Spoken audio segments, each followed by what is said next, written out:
नमस्कार दोस्तों, मैं गजेंद्र गंजीर ट्यूटोरियल के ऑनलाइन ई एजुकेशन प्लेटफॉर्म पर आप सभी का स्वागत करता हूं, अभिनंदन करता हूं। आज हम लोग पुनः आगामी हमारे प्रयोगशाला परिचालक के एग्जाम को ध्यान में रखते हुए साइंस के महत्वपूर्ण प्रश्नों को सॉल्व करेंगे और ये इसका 9वां पार्ट है। इसके 8 पार्ट ऑलरेडी हमारे यूट्यूब चैनल में अपलोड किए जा चुके हैं। अगर आपने नहीं देखा तो बिल्कुल जाकर देखिए। बहुत ही अच्छे प्रश्न थे आपके, निश्चित ही आगामी एग्जाम के लिए बहुत ही हेल्पफुल होंगे। तो चलिए फिर आज की इस क्लास का शुभारंभ करते हैं और बढ़ते हैं हमारे पहले प्रश्न पे। हमारा पहला प्रश्न क्या है, देखिए हमारा पहला प्रश्न है, निश्चेतक के रूप में पॉलीथीन बनाने में, मस्टर्ड गैस बनाने में किसका प्रयोग किया जाता है? एथिलीन का, प्रोपिलीन का, ब्यूटिलीन का या मीथेन का? आपको इसका सही आंसर करना है। तो बताना है आपको कि निश्चेतक के रूप में पॉलीथीन बनाने में और मस्टर्ड गैस बनाने में किसका प्रयोग होता है। ऑप्शंस आपको दिए गए नीचे। तो चलिए इस क्वेश्चन को हम लोग सॉल्व करते हैं। तो निश्चेतक के रूप में या पॉलीथीन बनाने में या मस्टर्ड गैस बनाने में किसका प्रयोग किया जाता है? तो एथिलीन गैस का। किसका? एथिलीन, है ना। और एथिलीन गैस का आपका केमिकल फार्मूला क्या होता है? C2H4। क्या होता है जी आपका? C2H4, ठीक है। एथिलीन का केमिकल फार्मूला क्या होता है आपका? C2H4 होता है। अब एक क्वेश्चन आता है कि आखिर एथिलीन का निर्माण कैसे होता है? एथिलीन का निर्माण कैसे होता है? तो अगर आपको एथिलीन का निर्माण करना है तो आपको एथिल एल्कोहल को आपको सल्फ्यूरिक एसिड की उपस्थिति में, एथिल एल्कोहल को सल्फ्यूरिक एसिड की उपस्थिति में 170 से 180 डिग्री सेंटीग्रेड तक गर्म करना पड़ेगा। अगर आप ऐसा करते हो तो आपको क्या प्राप्त हो जाएगा? एथिलीन प्राप्त हो जाएगा और एथिलीन के साथ साथ आपको जल भी प्राप्त होगा, ठीक है। तो एथिलीन बनता कैसे है? देखो, जब आपका एथिल एल्कोहल को सल्फ्यूरिक एसिड की उपस्थिति में 170 से 180 डिग्री सेंटीग्रेड तक गर्म किया जाता है तब एथिलीन का निर्माण होता है और क्या प्राप्त होता है? जल। और इसी एथिलीन का प्रयोग किसके लिए किया जाता है? आपका निश्चेतक के रूप में पॉलीथीन बनाने में और मस्टर्ड गैस बनाने में इसका प्रयोग किया जाता है। तो इस क्वेश्चन का सही आंसर क्या हो जाएगा आपका? एथिलीन। अब देखो यहाँ से 4-5 क्वेश्चंस बन रहा है। आपसे क्वेश्चन कर सकता है कि C2H4 किसका केमिकल फार्मूला होता है? तो आप बताओगे एथिलीन का। आपसे पूछेगा कि मस्टर्ड गैस बनाने में किसका प्रयोग होता है? तो आप बताओगे एथिलीन का। आपसे पूछेगा पॉलीथीन बनाने में किसका प्रयोग होता है? तो एथिलीन का। आपसे पूछेगा निश्चेतक के रूप में किसका प्रयोग होता है? तो एथिलीन का। तो 3-4 क्वेश्चन है, ध्यान रखना है जी, ठीक है। अब इसमें एक चीज और ध्यान रखो, देखो जो मस्टर्ड गैस है, मस्टर्ड गैस के बारे में भी 2-3 बार क्वेश्चन पूछा गया है। मस्टर्ड गैस के बारे में क्या ध्यान रखना है कि मस्टर्ड गैस एक प्रकार का जहरीली गैस है। कैसी गैस है? जहरीली गैस, ठीक है। मस्टर्ड गैस एक प्रकार का जहरीली गैस है, पहला चीज ध्यान रखना है। और मस्टर्ड गैस का प्रयोग किस में किया जाता है? युद्धों में। इसका प्रयोग आपका युद्धों में किया जाता है। किस में किया जाता है? युद्धों में। प्रथम विश्व युद्ध में मस्टर्ड गैस का उपयोग किया गया था, याद रखना है, ठीक है, क्योंकि एक प्रकार का जहरीली गैस है। तीसरा चीज क्या ध्यान रखना है कि जो मस्टर्ड गैस होता है ये आपका कमरे के तापक्रम पर, ठीक है, कमरे के तापक्रम पर, ये आपका कमरे के तापक्रम पर गाढ़ा रंगहीन द्रव है। गाढ़ा आपका रंगहीन, ठीक है, गाढ़ा रंगहीन, ठीक है, रंगहीन द्रव है, गाढ़ा रंगहीन द्रव है, ये भी ध्यान रखना है। चौथा चीज, ये जो आपका मस्टर्ड गैस है इससे आपका सरसों का स्मेल आता है। किसका? सरसों का, ठीक है। सरसों का क्या आता है जी? स्मेल आता है। सरसों का स्मेल आता है, सरसों का स्मेल आता है, ये भी आपको अच्छे से याद रखना है, ठीक है। सरसों का स्मेल आता है। अगर इसका मैं रासायनिक नाम की बात करूं, ये भी इंपॉर्टेंट है ना, रासायनिक नाम। तो इसका रासायनिक नाम क्या हो जाएगा? पर डाइक्लोरो डाई एथिल सल्फाइड। इसका क्या हो जाएगा? आपका केमिकल नाम हो जाएगा, रासायनिक नाम होगा डाइक्लोरो डाई एथिल सल्फाइड। किसका? आपका मस्टर्ड गैस का, ठीक है। तो क्या क्या बताया मस्टर्ड गैस के बारे में कि यह एक जहरीली गैस है, इसका प्रयोग युद्धों में किया जाता है और कमरे के ताप पर यह गाढ़ा रंगहीन द्रव है और सरसों का स्मेल इससे आता है। और इसका रासायनिक नाम क्या है? Dichloro diethyl sulphide. क्या? Dichloro diethyl sulphide. सब अपने आप में क्वेश्चन है जी, ठीक है। अगर किसी व्यक्ति का शरीर है ये मस्टर्ड गैस के कॉन्टेक्ट में आ जाएगा तो उसके शरीर में फफोले आ जाएंगे। फफोले मतलब जैसे कि जलने के बाद हमारे शरीर में फफोले आता है ना, जैसे आग से जल गया तो आग से जलने के बाद स्किन में फफोले पड़ जाते हैं, तो सेम वैसे ही कंडीशन होगा यदि कोई व्यक्ति मस्टर्ड गैस के संपर्क में आएगा तब। तो इसीलिए मस्टर्ड गैस का प्रयोग है वो आपका विश्व युद्ध में किया गया था। किसके लिए? आपका किसके रूप में? एक प्रकार के किसके रूप में किया गया था? आपका हथियार के रूप में इसका प्रयोग किया गया था। किसका? मस्टर्ड गैस का, याद रखना है, ओके। तो हमारा क्वेश्चन क्या था कि निश्चेतक के रूप में पॉलीथीन बनाने में, मस्टर्ड गैस बनाने में किसका प्रयोग किया जाता है? तो किसका प्रयोग किया जाता है जी? आपका एथिलीन का प्रयोग किया जाता है, जिसका रासायनिक सूत्र होता है C2H4। और ये बनता कैसे है? यदि आप एथिल एल्कोहल को सल्फ्यूरिक एसिड की उपस्थिति में 170 से 180 सेंटीग्रेड तक गर्म करोगे तब किसका निर्माण होता है? आपका एथिलीन का, साथ ही साथ जल की प्राप्ति होगा। और इसी एथिलीन का प्रयोग आपका निश्चेतक के रूप में पॉलीथीन बनाने में, मस्टर्ड गैस बनाने में उपयोग होता है। इन सभी बातों को याद रखना है। मस्टर्ड गैस के बारे में मैंने जो जो चीज़ें बताया, ठीक है। इसका रासायनिक नाम क्या है? देखो, डाइक्लोरो डाई एथिल सल्फाइड। किसका? मस्टर्ड गैस का ना, डाइक्लोरो डाई एथिल सल्फाइड। आगे बढ़ते हैं, नेक्स्ट क्वेश्चन में चलते हैं। नेक्स्ट क्वेश्चन क्या देखते हैं? प्रथम विश्व युद्ध में निम्नलिखित में से किस एक का रासायनिक आयुध के रूप में उपयोग किया गया था? कार्बन मोनोऑक्साइड का, भाप अंगार गैस का, हाइड्रोजन साइनाइड का और मस्टर्ड गैस का। अभी जस्ट मैंने बताया इसका सही आंसर क्या हो जाएगा, इसका सही आंसर हो जाएगा आपका मस्टर्ड गैस। ठीक है, मस्टर्ड गैस का। तो मस्टर्ड गैस का अगर रासायनिक नाम पूछेगा, रासायनिक नाम, इसका रासायनिक नाम क्या होता है मस्टर्ड गैस का? तो इसका रासायनिक नाम होता है आपका डाइक्लोरो डाई एथिल सल्फाइड। इसका केमिकल फार्मूला होता है डाइक्लोरो डाई एथिल सल्फाइड। ठीक है, और मस्टर्ड गैस एक प्रकार का जहरीली गैस है। कैसी गैस है? जहरीली गैस। ये एक प्रकार का जहरीली गैस है। ठीक है, इसका प्रयोग किस में किया जाता है? तो युद्धों में, इसका प्रयोग युद्धों में किया जाता है। ओके, और मस्टर्ड गैस के बारे में ध्यान रखना, इससे किसका स्मेल आता है? तो सरसों का। इससे सरसों का इससे आपका स्मेल आता है। साथ ही साथ मैंने बताया था ये आपका कमरे के तापक्रम पर, ठीक है, कमरे के तापक्रम पर क्या है आपका? गाढ़ा रंगहीन द्रव है। क्या है आपका? गाढ़ा रंगहीन द्रव है। कमरे के तापक्रम पर गाढ़ा रंगहीन द्रव है, ये भी आपको अच्छे से याद रखना है। ठीक है, और मस्टर्ड गैस का प्रयोग किस लिए किया गया था? तो आपका युद्धों में किया गया था, याद रखना है। ठीक है, क्यों किया गया था? क्योंकि ये आपका जहरीली गैस है। जहरीली गैस होने के कारण इसका प्रयोग युद्धों में किया जाता है। अगर मस्टर्ड गैस के कांटेक्ट में कोई व्यक्ति आता है तो मस्टर्ड गैस उस व्यक्ति के स्किन को जला देता है और फफोले उत्पन्न कर देता है, ये आपको याद रखना है। आगे बढ़ते हैं, जितना भी चीज़ मैंने बताया इसको याद करना है जी। आगे बढ़ते हैं, नेक्स्ट प्रश्न में चलते हैं। हमारा नेक्स्ट प्रश्न क्या देखते हैं? नेक्स्ट प्रश्न है आपका, सिगरेट लाइटर में निम्नलिखित में से कौन सी गैस उपयुक्त होती है? सिगरेट लाइटर में ब्यूटेन, प्रोपेन, मीथेन या रेडान। जबरदस्त क्वेश्चन है, बताना है आपको सिगरेट लाइटर में कौन सी गैस उपयुक्त होती है। इस क्वेश्चन का सही आंसर हो जाएगा आपका ब्यूटेन। और ब्यूटेन का आपका रासायनिक सूत्र क्या होता है? ब्यूटेन का रासायनिक सूत्र होता है आपका C4H10। क्या होता है? C4। ये भी क्वेश्चन आ सकता है ना, C4H10 किसका केमिकल फार्मूला या रासायनिक सूत्र है? तो आपको बताना है ब्यूटेन का। ठीक है, तो ब्यूटेन एक प्रकार का ज्वलनशील है ना। ब्यूटेन एक प्रकार का ज्वलनशील क्या है जी? आपका हाइड्रोकार्बन है। ब्यूटेन एक प्रकार का ज्वलनशील हाइड्रोकार्बन है और इसका उपयोग किस में किया जाता है? आपका सिगरेट लाइटर बनाने में इसका उपयोग किया जाता है ना।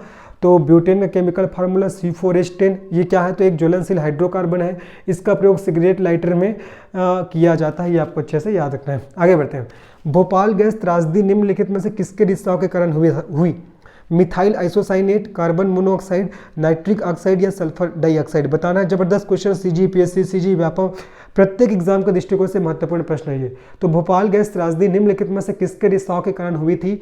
Methyl isocyanate, carbon monoxide, nitric oxide या सल्फर डाइऑक्साइड।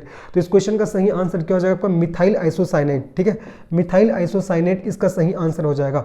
तो जो भोपाल गैस त्रासदी हुआ था, भोपाल गैस जो त्रासदी हुआ था, बहुत इंपॉर्टेंट है। भोपाल गैस त्रासदी जो हुआ था ये कहाँ हुआ था? नाम से समझ में आ रहा है, भोपाल में एक कंपनी काम कर रही थी जिसका नाम है आपका union carbide company. Union carbide company, ये क्वेश्चन भी पूछा गया ना, यूनियन कार्बाइड कंपनी। क्वेश्चन आता है कि कौन से कंपनी से आपका मिथाइल आइसोसाइनेट नामक गैस का रिसाव हुआ था? तो यूनियन कार्बाइड कंपनी, जो कहाँ काम कर रही थी? भोपाल में। तो भोपाल गैस त्रासदी जो हुआ था उसमें मैंने क्या बताया कि भोपाल में एक कंपनी काम कर रही थी, यूनियन कार्बाइड कंपनी, है ना ये। तो इसी यूनियन कार्बाइड कंपनी के एक आपका किससे, इसी यूनियन कार्बाइड कंपनी के एक संयंत्र से किसका रिसाव हुआ था? Methyl isocyanate. ठीक है, मिथाइल आइसोसाइनेट। ठीक है, साइनेट गैस का रिसाव हुआ था जिसके कारण बहुत सारे लोगों की जानें गई थी। ठीक है, इसलिए आज भी इसको लोग याद करते हैं, याद रखना है। तो इसका सही आंसर क्या हो जाएगा? Methyl isocyanate. तो क्या क्या बताया कि जो मिथाइल आइसोसाइनेट है ना, ये आपका कौन से कंपनी से इस गैस का स्त्राव हुआ था? तो आपका यूनियन कार्बाइड कंपनी। और यूनियन कार्बाइड कंपनी कहाँ काम कर रही थी? तो आपको भोपाल में। तो इसी यूनियन कार्बाइड कंपनी के एक संयंत्र से मिथाइल आइसोसाइनेट नामक जहरीले गैस का स्त्रावण हुआ जिससे बहुत सारे लोगों की जाने गई थी, ये आपको अच्छे से याद रखना है। आगे बढ़ते हैं, नेक्स्ट प्रश्न में चलते हैं। हमारा नेक्स्ट प्रश्न क्या देखते हैं? मीथेन गैस उत्पादन करने वाला क्षेत्र है गेहूं का खेत, कपास का खेत, धान का खेत या मूंगफली का खेत। तो मीथेन गैस है वो कहाँ से उत्पन्न होता है? जबरदस्त क्वेश्चन है, ये भी CGPSC पूछ चुका है इस क्वेश्चन को।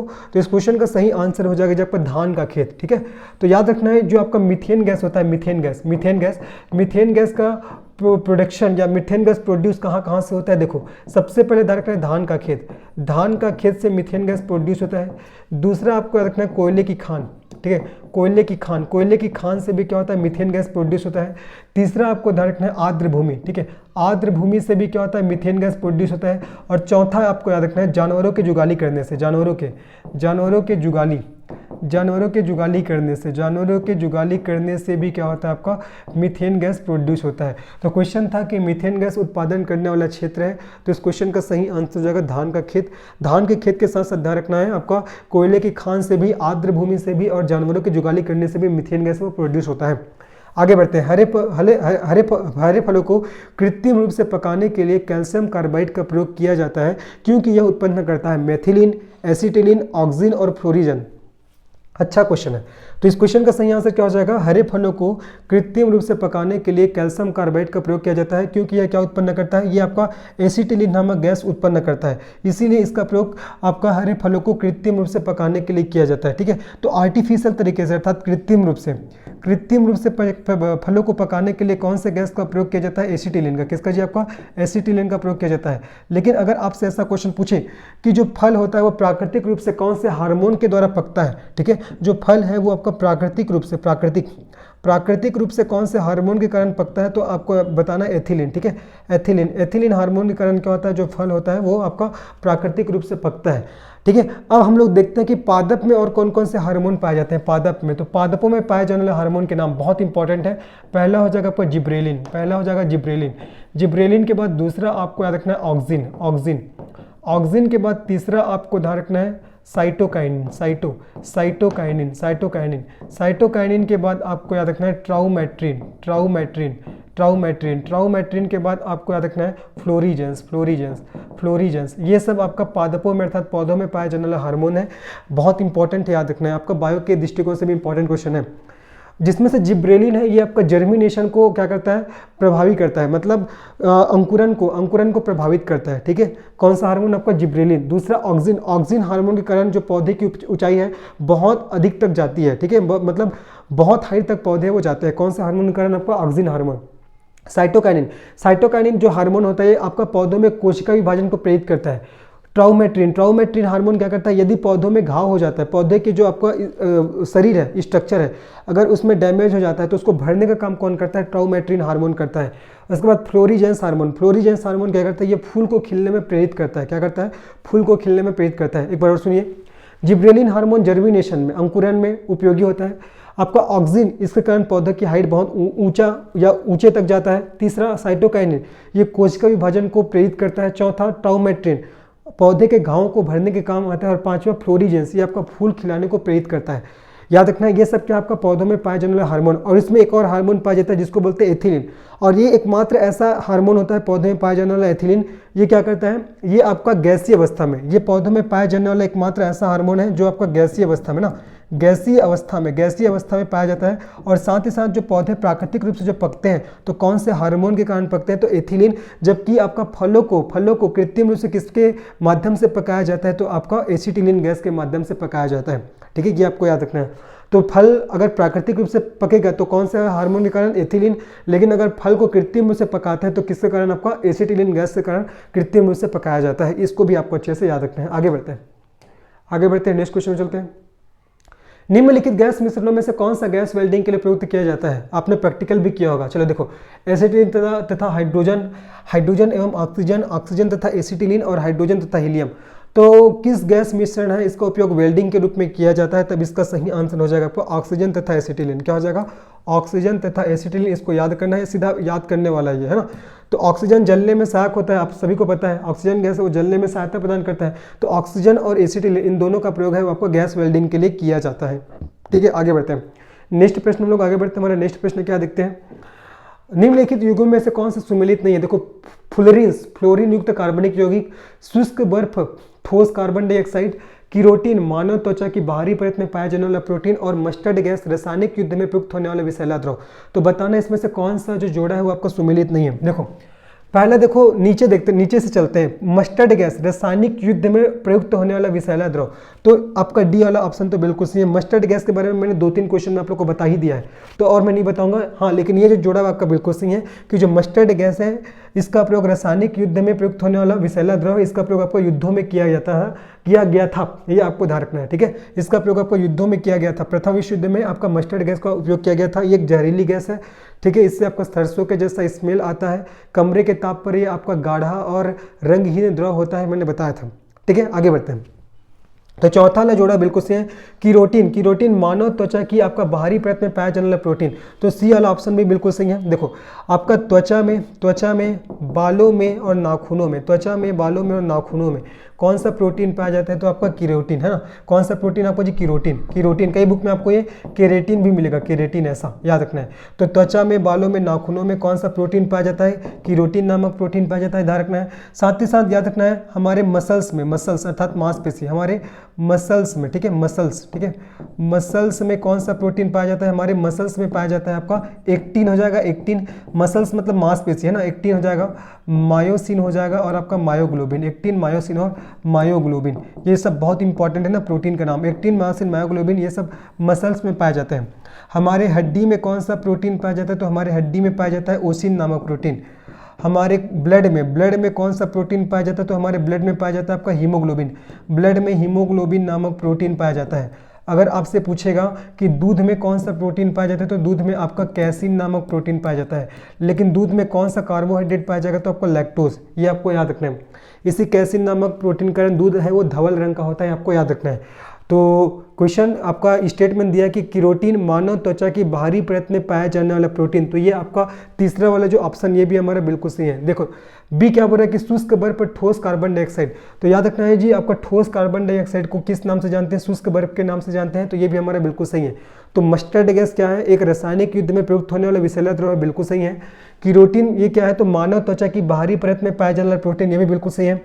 शुष्क बर्फ किसे कहते हैं, तो ठोस कार्बन डाइऑक्साइड को कहा जाता है, ये भी आपका बिल्कुल सही है। उसके बाद फ्लोरीन, फ्लोरीन युक्त कार्बनिक यौगिक, तो ये आपका गलत हो जाएगा। जो आपका फ्लोरीन्स होता है इसी को आपका फुलेरिन है ना, फुलेरिन्स के नाम से भी जानते हैं, फुलेरिन्स। तो ये जो फुलेरिन्स होता है ये क्या होता है, कार्बन का अपरूप होता है। मैंने आप लोग को इससे पहले वाले पार्ट में बताया था, कार्बन का अपरूप, कार्बन का अपरूप होता है, अपर रूप, ठीक है। अब यहाँ पास क्या बोला गया कि फ्लोरीन्स में फ्लोरीन युक्त कार्बनिक यौगिक, ये आपका फ्लोरीन युक्त नहीं होता है, ये आपका कार्बन युक्त होता है। क्या होता है आपका, कार्बन युक्त, ठीक है। ये कार्बन युक्त कार्बनिक यौगिक होता है, जबकि यहाँ पास फ्लोरीन युक्त कार्बनिक यौगिक दिया गया है, तो ये आपका गलत हो जाएगा, ठीक है। फ्लोरीन है ये आपका कार्बन का अपरूप होता है। मैंने बताया था कार्बन के 3 अपरूप होते हैं, हीरा हो जाएगा, ग्रेफाइट हो जाएगा और फ्लोरीन्स हो जाएगा, जिसमें से हीरा सबसे कठोर अपरूप होता है, जिसका प्रयोग कांच को काटने में और आपका जवाहरात बनाने में, साथ ही साथ आपका धातुओं को काटने में हीरा का प्रयोग होता है। ग्रेफाइट थोड़ा मुलायम होता है, तो ग्रेफाइट का प्रयोग आपका पेंसिल के लेड बनाने में, साथ ही साथ आपका ग्रेफाइट का प्रयोग स्नेहक के रूप में भी किया जाता है। और फ्लोरीन्स भी क्या है, एक प्रकार के, ये भी आपका कार्बन का क्या है, आपका अपर रूप है, याद रखना है। यहाँ पास बोला गया कि फ्लोरीन्स फ्लोरीन युक्त कार्बनिक यौगिक है, तो आपका फ्लोरीन युक्त नहीं है, ये आपका कार्बन युक्त कार्बनिक यौगिक हो जाएगा, ठीक है। बाकी जितने भी चीज़ मैंने बताया याद रखना है। त्वचा में, बालों में, नाखूनों में आपका कीरोटिन प्रोटीन पाया जाता है। मसल्स में एक्टिन, मायोसिन, मायोग्लोबिन प्रोटीन पाया जाता है। हड्डी में ओसिन नामक प्रोटीन पाया जाता है और ब्लड में हमारा हीमोग्लोबिन नामक प्रोटीन पाया जाता है और दूध में कैसिन नामक प्रोटीन पाया जाता है। आगे बढ़ते हैं, नेक्स्ट प्रश्न में चलते हैं। हमारा नेक्स्ट प्रश्न क्या देखते हैं, बेंजीन के लिए निम्न में से कौन सा कथन सत्य है। इसमें 6 सिग्मा एवं 6 पाई बंद होते हैं। बेंजीन का आपका फार्मूला ये होता है C6H6, ठीक है ना, C6H6 ये बेंजीन का फार्मूला। तो बेंजीन के लिए निम्न में से कौन सा कथन सत्य है। इसमें 6 सिग्मा एवं 6 पाई बंद होते हैं, इसमें 12 सिग्मा एवं 6 पाई बंद होते हैं, इसमें 12 सिग्मा एवं 3 पाई बंद होते हैं और इसमें 6 सिग्मा और 3 पाई बंद होते हैं। तो इस क्वेश्चन का सही आंसर क्या होगा, जो बेंजीन होता है तो बेंजीन में आपका 12 सिग्मा एवं 3 पाई बंद होता है। कितना, 12 सिग्मा बंद होता है और 3, याद रखना जी, 12 कौन सा बंद होता है, सिग्मा बंद होता है और 3 कौन सा बंद होता है, तो 3 आपका पाई बंद होता है, ठीक है। ये भी आपको याद रखना है, 12 सिग्मा बंद और 3 आपका पाई बंद, किसमें, आपका बेंजीन में। और बेंजीन का आपका फार्मूला क्या हो जाएगा, आपका C6H6, ये आपको अच्छे से याद रखना है, ठीक है। आगे बढ़ते चले, नेक्स्ट क्वेश्चन लोग आगे बढ़ते हैं। हमारा नेक्स्ट क्वेश्चन क्या है, एथिल एल्कोहल में निम्न को मिलाकर पीने के अयोग्य बनाया जाता है। एथिल एल्कोहल में निम्न को मिलाकर पीने के अयोग्य बनाया जाता है। पोटेशियम साइनाइड, मिथेनॉल एवं पिरिडीन, एसिटिक अम्ल एवं पिरिडीन और नैप्थेलिन बताना है। अच्छा क्वेश्चन है। तो एथिल एल्कोहल में किसे मिलाकर उसे पीने अयोग्य बनाया जाता है, तो याद रखना है मिथेनॉल एवं पिरिडीन, ठीक है। इसका सही आंसर क्या हो जाएगा, मिथेनॉल और पिरिडीन। अगर आप एथिल एल्कोहल में C2H5OH है ना, इसी को एथिल एल्कोहल बोलते हैं। तो अगर आप एथिल एल्कोहल में क्या मिलाते हो, मिथेनॉल, ठीक है, मिथेनॉल। अगर आप मिथेनॉल मिलाते हो और साथ ही साथ क्या मिलाते हो, पिरिडीन, मिथेनॉल मिला रहे हो और आप पिरिडीन मिला रहे हो, तब उस केस में किसका निर्माण हो जाता है, जहर का, ठीक है, जहर बन जाता है। तब उस केस में जहर का निर्माण हो जाता है और यदि इसको कोई व्यक्ति पिएगा तो उसका मृत्यु भी हो सकता है, तो याद रखना है, ठीक है। तो एथिल एल्कोहल में निम्न को मिलाकर पीने के अयोग्य बनाया जाता है, तो इसका सही आंसर क्या हो जाएगा, मिथेनॉल एवं पिरिडीन, ठीक है, मिथेनॉल एवं पिरिडीन। नेक्स्ट क्वेश्चन में चलते हैं हम लोग, उन शराब त्रासदियों में जिसके परिणाम स्वरूप अंधता होती है हानिकारक पदार्थ है। तो बताना है कि आपका किसके परिणाम स्वरूप अंधता आती है। ऑप्शन है ethyl alcohol, amyl alcohol, methyl alcohol या बेंजील एल्कोहल। इसका क्वेश्चन का सही आंसर हो जाएगा, सीजीपीएससी का क्वेश्चन है ना ये भी, इसका सही आंसर हो जाएगा आपका मेथिल एल्कोहल। ठीक है, अगर मेथिल एल्कोहल है, मेथिल एल्कोहल शराब में अगर मेथिल एल्कोहल है, मेथिल एल्कोहल, तो अगर कोई व्यक्ति इसको कंजप्ट कर रहा है, पी रहा है, तो पीने से क्या होगा, वो आपका उसमें पिएगा तो व्यक्ति में आपका अंधता आ जाएगा, या तो वो पागलपन, ठीक है, पागलपन या आपका अंधता का गुण आ जाता है। अगर कोई व्यक्ति है वो आपका मेथिल एल्कोहल युक्त शराब को पी रहा है, लेकिन ज़्यादा अमाउंट में पी देगा तो क्या हो जाएगा, उसका मृत्यु भी हो जाएगा, याद रखना है। तो क्वेश्चन क्या है कि उन शराब त्रासदियों में जिनके परिणाम स्वरूप अंधता होती है, हानिकारक पदार्थ क्या है, ethyl alcohol, amyl alcohol, methyl alcohol या बेंजील एल्कोहल। इसका सही आंसर आपका मेथिल एल्कोहल हो जाएगा। ठीक है, अगर मेथिल एल्कोहल युक्त कोई व्यक्ति शराब को पी रहा है तो अंधता आ जाएगा या उसे पागलपन के दौरे भी लग जाएंगे। अगर ज़्यादा अमाउंट में पी रहा है तो उसकी मृत्यु भी हो सकती है, ये भी आपको अच्छे से याद रखना है। और मेथिल एल्कोहल के बारे में और क्या रखना है कि मेथिल एल्कोहल को आपका कास्ट स्पिरिट, क्या बोलते हैं इसको, कास्ट स्पिरिट के नाम से भी जानते हैं, या इसी को आपका वुड स्पिरिट, ठीक है, वुड स्पिरिट के नाम से भी इसको जाना जाता है। ये भी क्वेश्चन आता है कि कास्ट स्पिरिट या वुड स्पिरिट किसे कहा जाता है, तो आपका मेथिल एल्कोहल को कहा जाता है। ठीक है, और अगर एल्कोहल में मेथिल एल्कोहल, अगर शराब में अगर मेथिल एल्कोहल मिला है तो उसको पीने से व्यक्ति अंधा हो सकता है या पागल हो सकता है, लेकिन अत्यधिक मात्रा में अगर पी लेगा तो उसका जान भी जाने का खतरा रहेगा, उसका मृत्यु भी हो सकता है, याद रखना है। क्योंकि इससे पहले वाले क्वेश्चन में देखो कि एथिल एल्कोहल में निम्न को मिलाकर पीने के अयोग्य बनाया जाता है।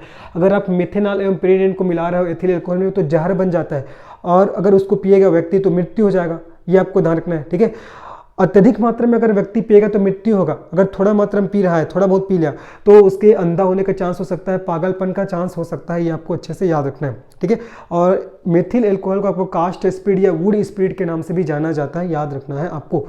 आगे बढ़ते हैं, नेक्स्ट प्रश्न में चलते हैं। हमारा नेक्स्ट प्रश्न क्या देखते हैं, निम्नलिखित में से किसको वुड स्पिरिट भी कहते हैं। अभी जस्ट मैंने बताया मेथिल एल्कोहल को एथिलीन ग्लाइकॉल को, एथिल एल्कोहल को ग्लिसरॉल को, तब भी मैंने बताया कि जो मेथिल एल्कोहल होता है इसी को आपका वुड स्पिरिट के नाम से भी जानते हैं। ठीक है, अगर एल्कोहल में मेथिल एल्कोहल का प्रयोग कर दिया जाएगा तो अगर कोई व्यक्ति उसको पीता है तो उसके अंधे होने के चांस, उसके पागल होने के चांस बढ़ जाएंगे, और अत्यधिक मात्रा में अगर वो कंजप्ट करेगा उसको तो उसके मृत्यु होने की भी पॉसिबिलिटी बन जाएगी, है ना। ये आगे बढ़ते हैं, शक्कर के किण्वन से क्या बनता है, ethyl alcohol, acetic acid, methyl alcohol या क्लोरोफिल। तो याद रखना जब शक्कर होता है, तो शक्कर का जब किण्वन किया जाता है तब किसका निर्माण होता है, आपका एथिल एल्कोहल या इथाइल एल्कोहल, इसी को इथाइल एल्कोहल के नाम से भी जानते हैं।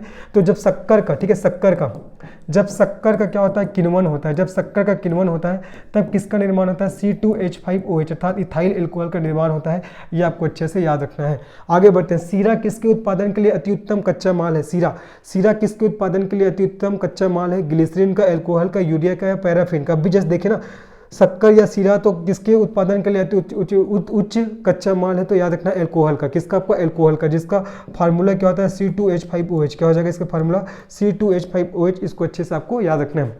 आगे बढ़ते हैं, नेक्स्ट क्वेश्चन में लोग बढ़ते हैं। हमारा नेक्स्ट क्वेश्चन क्या कर रहा है, देखिए नेक्स्ट क्वेश्चन कर रहा है प्राकृतिक रबर का बहुलक है, एथिलीन, एसिटिलीन, आइसोप्रीन, हेक्सेन। तो प्राकृतिक जो रबर होता है वो किसका बहुलक है, ये क्वेश्चन पूछा गया है। तो इस क्वेश्चन का सही आंसर क्या हो जाएगा, इस क्वेश्चन का सही आंसर हो जाएगा आपका आइसोप्रीन। इसको याद करना, कई बार पूछा गया है। ठीक है, प्राकृतिक रबर है, ये किसका बहुलक होता है, आपका आइसोप्रीन का होता है। किसका होता है जी, आपका आइसोप्रीन का। ठीक है, आगे बढ़ते हैं, निम्नलिखित में से कौन सा एक प्राकृतिक बहुलक नहीं है। प्राकृतिक बहुलक मतलब ऐसा बहुलक जिसको प्रकृति से प्राप्त किया जाएगा उसे प्राकृतिक बहुलक कहते हैं। जैसे कि देखो, ऊन एक प्राकृतिक बहुलक है, चमड़ा एक प्राकृतिक बहुलक है, रेशम एक प्राकृतिक बहुलक है, ये तीनों तो आपका प्राकृतिक बहुलक में आ जाएगा। लेकिन क्वेश्चन पूछा गया कि कौन एक प्राकृतिक बहुलक नहीं है, तो इसका सही आंसर होगा आपका नायलॉन एक प्राकृतिक बहुलक नहीं है। नायलॉन क्या है, आपका कृत्रिम, ठीक है, कृत्रिम बहुलक है या आर्टिफिशियल पॉलीमर है। ठीक है, कृत्रिम बहुलक है, याद रखना। नायलॉन क्या है, आपका एक कृत्रिम बहुलक है। लेकिन आपका प्राकृतिक बहुलक कौन कौन सा, आपका ऊन हो जाएगा, कपड़ा हो जाएगा और रेशम हो जाएगा।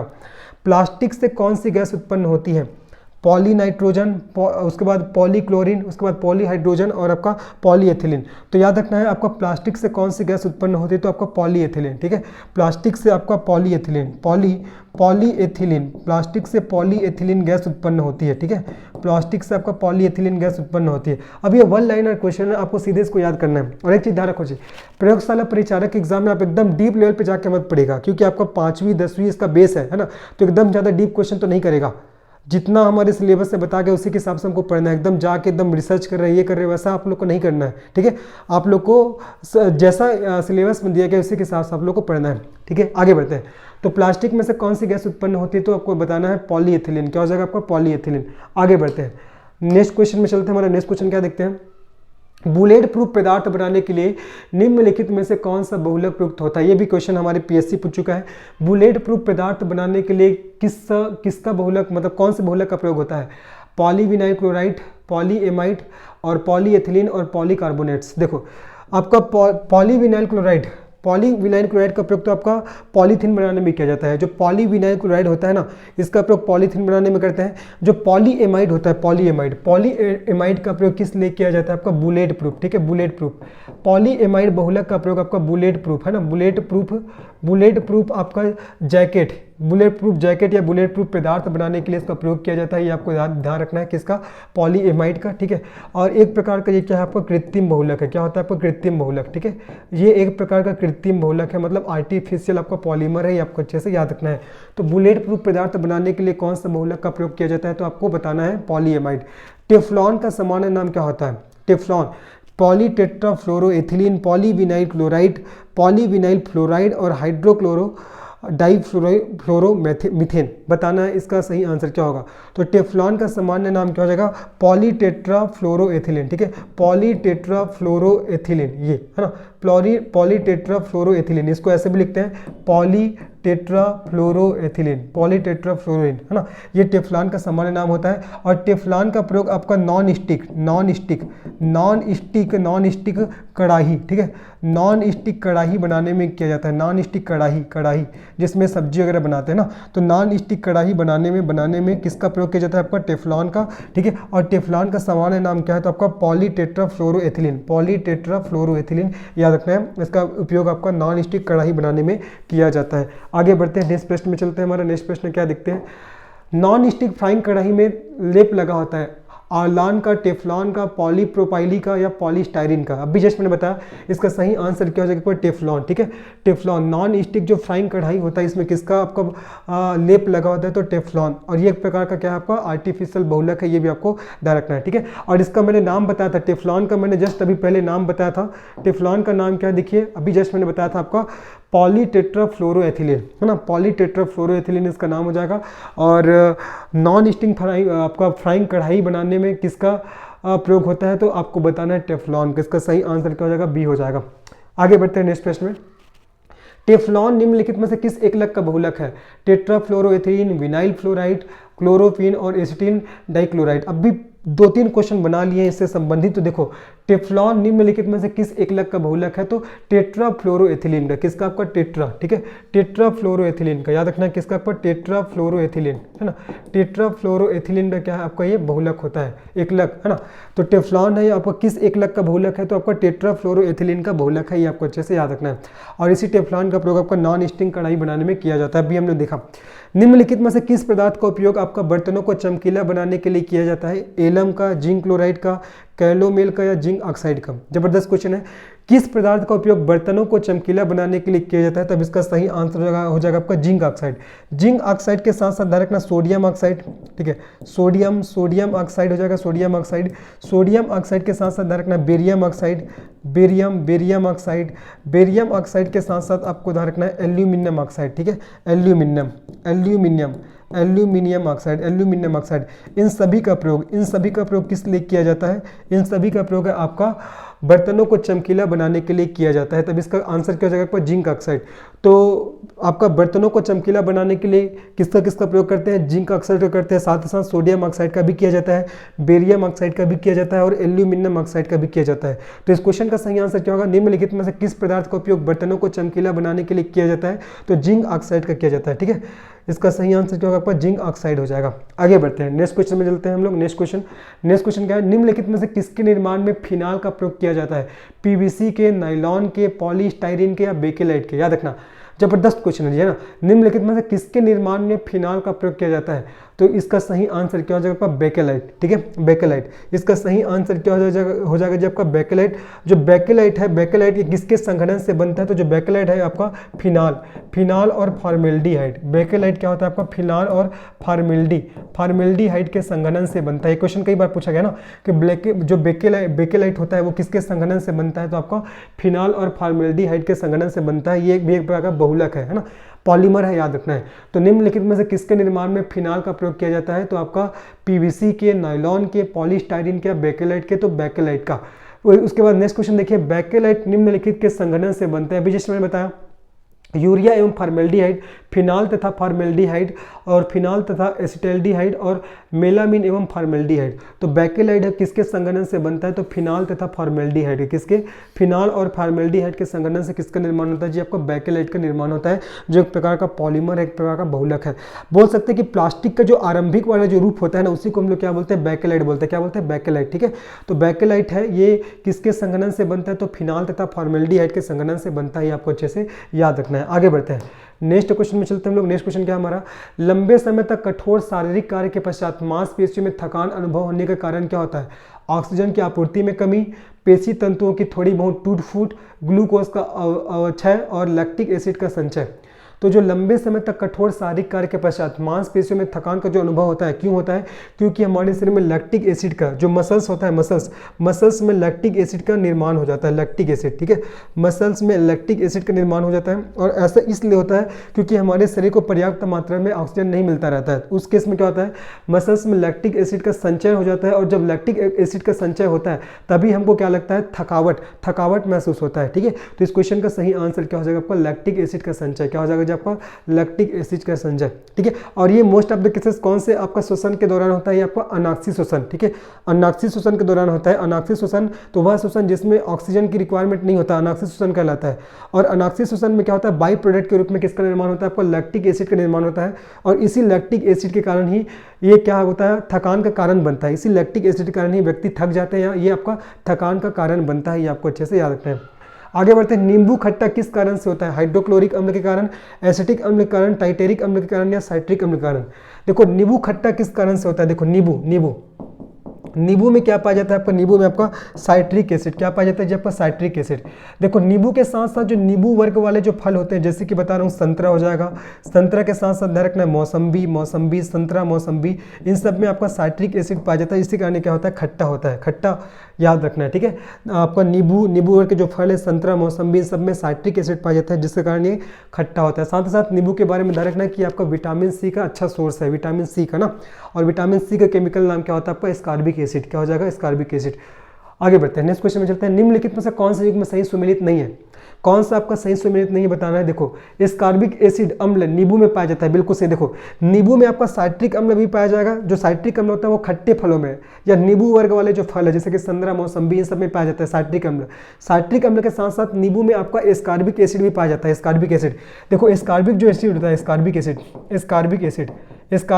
किस में पाया जाता है? आपका जो नींबू में पाया जाता है, नींबू के साथ साथ धरकना आंवला में पाया जाता है, और जो खट्टे फल होते हैं, खट्टे फल में भी एस्कॉर्बिक एसिड पाया जाता है। ठीक है, ये और याद रखना जो खट्टे फल होता है, खट्टे फल में एस्कॉर्बिक एसिड के साथ साथ एक और एसिड पाया जाता है जिसको बोलते हैं साइट्रिक एसिड। क्या बोलते हैं?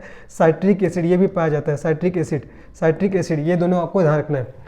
तो एस्कॉर्बिक एसिड नींबू बिल्कुल सही है। माल्टोज ये माल्ट में पाया जाता है, ये भी बिल्कुल सही है।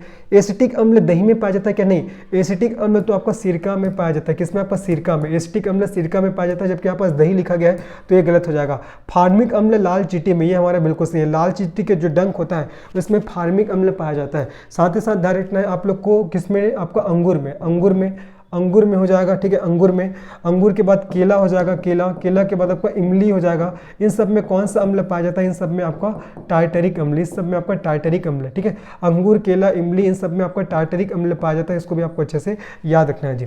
नेक्स्ट क्वेश्चन देखो, निम्नलिखित में से कौन सा कार्बनिक अम्ल अंगूर, इमली तथा केला में प्रचुर मात्रा में विद्यमान रहता है? एसिटिक अम्ल, ये तो सिरका में पाया जाता है, ये तो नहीं आएगा। सिट्रिक अम्ल, उसके बाद लैक्टिक अम्ल और टार्टेरिक अम्ल। तो इसका सही आंसर क्या हो जाएगा? टार्टेरिक है ना, टार्टेरिक अम्ल, या इसको ऐसे भी लिखते हैं, देखो टार्टेरिक अम्ल। ये टार्टेरिक अम्ल ये किस में पाया जाता है? आपका अंगूर में, इमली में और केला में, है ना, इसमें प्रचुर मात्रा में पाया जाता है टार्टेरिक अम्ल। जबकि आपका लैक्टिक अम्ल किस में पाया जाता है? आपका ये दही में पाया जाता है। किस में? आपका दही में। ठीक है, लैक्टिक अम्ल पाया जाता है दही में, एसिटिक अम्ल पाया जाता है सिरका में, टार्टेरिक अम्ल किस में पाया जाता है? आपका टार्टेरिक अम्ल पाया जाता है आपका अंगूर में, इमली में और बनाना में। याद रखना है। ठीक है। एस्कॉर्बिक एसिड मैंने बताया था आपका आंवला में, साथ ही साथ जो खट्टे फल होते हैं उसमें भी एस्कॉर्बिक एसिड पाया जाता है। और जो साइट्रिक अम्ल होते हैं, साइट्रिक अम्ल आपका नींबू वर्ग के जो जितने फल है जैसे संतरा, मौसम्बी, खट्टे फल, इन सब में आपका साइट्रिक अम्ल पाया जाता है। ठीक है, आगे बढ़ते हैं। टमाटर में आपका ऑक्जेलिक अम्ल पाया जाता है, पालक में आपका ऑक्जेलिक अम्ल पाया जाता है, इसको भी आपको अच्छे से याद रखना है जी। आगे बढ़ते हैं, नेक्स्ट प्रश्न में चलते हैं। हमारा नेक्स्ट प्रश्न क्या है? नेक्स्ट प्रश्न देखते हैं हम लोग। नेक्स्ट प्रश्न, फोटोग्राफी में कौन सा अम्ल प्रयोग किया जाता है? फॉर्मिक अम्ल, साइट्रिक अम्ल, ऑक्जेलिक अम्ल या एसिटिक अम्ल? देखो, फॉर्मिक अम्ल तो चींटी में, लाल चींटी के डंक में पाया जाता है। ठीक है। साइट्रिक अम्ल आपको जो खट्टे फल इसमें साइट्रिक अम्ल पाया जाता है। ऑक्जेलिक अम्ल आपका पालक में पाया जाता है, टमाटर में पाया जाता है। ठीक है। फोटोग्राफी में आपका फॉर्मिक अम्ल, साइट्रिक अम्ल, ऑक्जेलिक अम्ल और आपका एसिटिक अम्ल। इसमें ये क्वेश्चन आपका फोटोग्राफी में कौन सा अम्ल पाया जाता है ऐसा पूछा गया ना, फोटोग्राफी में। ये क्वेश्चन थोड़ा सा मिस्टेक है, जिस क्वेश्चन में मिस्टेक है, चलो फिर भी आपको ये ध्यान रखना। देखो, फॉर्मिक अम्ल किसमें पाया जाता है? आपका फॉर्मिक अम्ल पाया जाता है आपका चींटी में। ठीक है, लाल चींटी में पाया जाता है। साइट्रिक अम्ल आपका किसमें पाया जाता है? आपका खट्टे फलों में। किसमें? खट्टे फलों में पाया जाता है। ठीक है। उसके बाद जो एसिटिक अम्ल किसमें पाया जाता है? आपका सिरका में। किसमें पाया जाता है? आपका सिरका में पाया जाता है, याद रखना है। ठीक है, ये चीज। और जो ऑक्जेलिक अम्ल ये भी किसमें पाया जाता है? आपका पालक में पाया जाता है। पालक के साथ साथ आपका किसमें? टमाटर में भी आपका ऑक्जेलिक एसिड पाया जाता है। इन सभी चीजों को आपको ध्यान में रखना है। चलो नेक्स्ट क्वेश्चन में जब बढ़ते हैं। निम्नलिखित अम्लों में से किसको बेकिंग पाउडर के निर्माण में उपयोग करते हैं? बेकिंग पाउडर जिसको खाने का सोडा के नाम से भी जानते हैं। ठीक है, सोडियम बाइकार्बोनेट जिसका आपका रासायनिक नाम है। तो निम्नलिखित अम्लों में से किसको बेकिंग पाउडर के निर्माण में उपयोग करते हैं? तो ऑक्जेलिक अम्ल, टार्टरिक अम्ल, लैक्टिक अम्ल या बेंजोइक अम्ल? तो इस क्वेश्चन का सही आंसर हो जाएगा टार्टरिक अम्ल। ठीक है, तो जो टार्टरिक अम्ल होता है, तो टार्टरिक अम्ल का उपयोग आपका बेकिंग पाउडर के निर्माण में किया जाता है। टार्टरिक अम्ल का प्रयोग किसमें किया जाता है? आपका बेकिंग पाउडर के निर्माण में किया जाता है, याद रखना है। सिरका का रासायनिक नाम क्या है? एसिटिक अम्ल, फॉर्मिक अम्ल, ब्यूटेरिक अम्ल या टार्टरिक अम्ल? तो मैंने बताया कि आपका सिरका में क्या पाया जाता है? आपका एसिटिक अम्ल पाया जाता है। तो इसका सही आंसर क्या हो जाएगा? आपका ए हो जाएगा। ठीक है, तो याद क्या रखना है। देखो, निम्नलिखित अम्लों में से किसको बेकिंग पाउडर के निर्माण में उपयोग करते हैं? तो टार्टरिक अम्ल। बेकिंग पाउडर को आपको सोडियम बाइकार्बोनेट के नाम से भी जानते हैं, जिसको खाने का सोडा के नाम से भी जाना जाता है। उसमें किसका प्रयोग किया जाता है? टार्टरिक अम्ल का। सिरका का रासायनिक नाम क्या हो जाएगा? तो आपका एसिटिक अम्ल हो जाएगा। क्या हो जाएगा जी? आपका एसिटिक अम्ल। आगे बढ़ते हैं नेक्स्ट प्रश्न में। देखिए, निम्नलिखित गैस युग्मों में से किसका मिश्रण खानों में अधिकतर होने वाले विस्फोटों का कारण है? हाइड्रोजन एवं ऑक्सीजन, मीथेन एवं वायु, ऑक्सीजन एवं एसिटिलीन और कार्बन डाइऑक्साइड एवं मीथेन? तो इस क्वेश्चन का सही आंसर क्या हो जाएगा? निम्नलिखित गैस युग्मों में से किसका मिश्रण खानों में अधिकतर होने वाले विस्फोट का कारण है? तो मीथेन एवं वायु।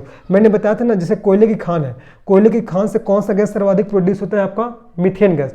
मैंने बताया था कि जो खानों से अधिकतर मीथेन गैस का क्या होता है? प्रोडक्शन होता है या मीथेन गैस प्रोड्यूस होता है। ठीक है, खानों से मीथेन गैस प्रोड्यूस होता है।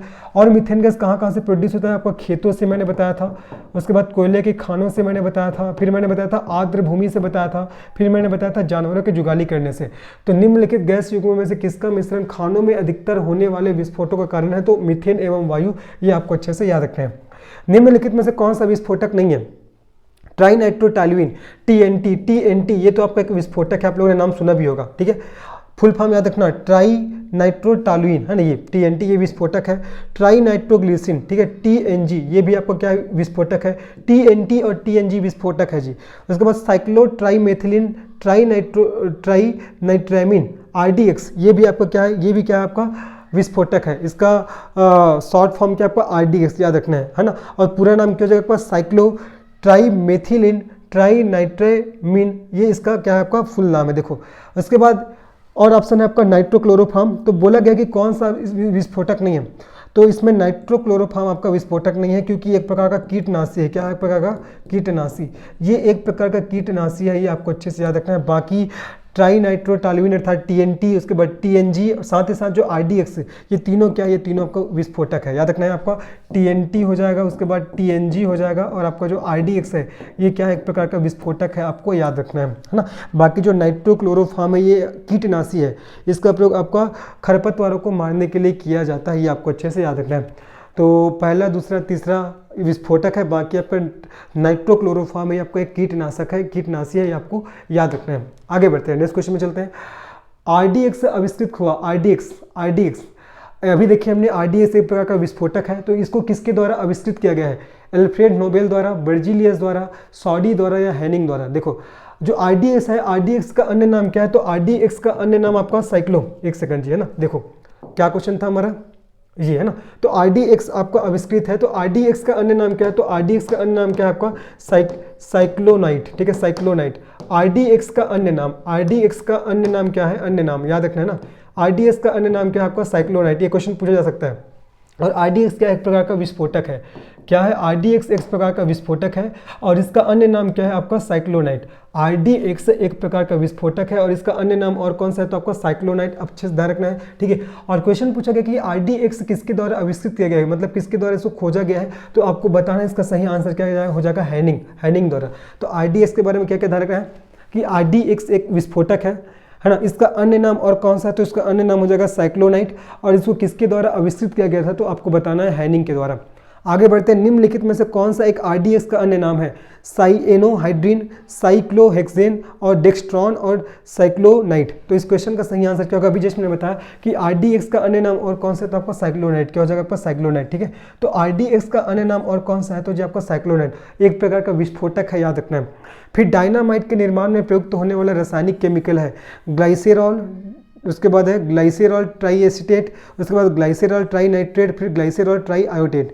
तो इसका सही आंसर क्या होगा, डायनामाइट। डायनामाइट जो विस्फोटक है, इसके निर्माण में कौन सा रासायनिक है इसका प्रयोग किया जाता है, तो बताना है आपको ग्लाइसेरॉल ट्राई नाइट्रेट, क्या हो जाएगा इसका सही आंसर, ग्लाइसेरॉल ट्राई नाइट्रेट, ठीक है। तो कौन कौन सा आपका विस्फोटक है, TNT हो जाएगा, ठीक है, TNG हो जाएगा, उसके बाद RDX हो जाएगा, क्या हो जाएगा RDX, ठीक है, जिसमें से RDX को और किस नाम से जानते हैं, साइक्लोनाइट, ठीक है, साइक्लोनाइट। RDX को आपका साइक्लोनाइट के नाम से जानते हैं, साइक्लोनाइट के नाम से भी जाना जाता है। ये सब क्या आपका विस्फोटक है, बार बार यहाँ से आपके एग्जाम में क्वेश्चन आते हैं। और डायनामाइट के निर्माण में प्रयुक्त होने वाला रासायनिक क्या है, तो आपका ग्लाइसेरॉल ट्राई नाइट्रेट। तो होपफुली ये सब क्वेश्चंस आप लोग को पसंद आया होगा, आप लोग को ये क्लास समझ में आया होगा। तो अगर ये वीडियो आपको पसंद आया तो निश्चित ही इस चैनल को सब्सक्राइब करिए, वीडियो को लाइक करिए और अपने दोस्तों को शेयर करिए। मिलते हैं इसके नेक्स्ट पार्ट में, तब तक के लिए धन्यवाद, बाय।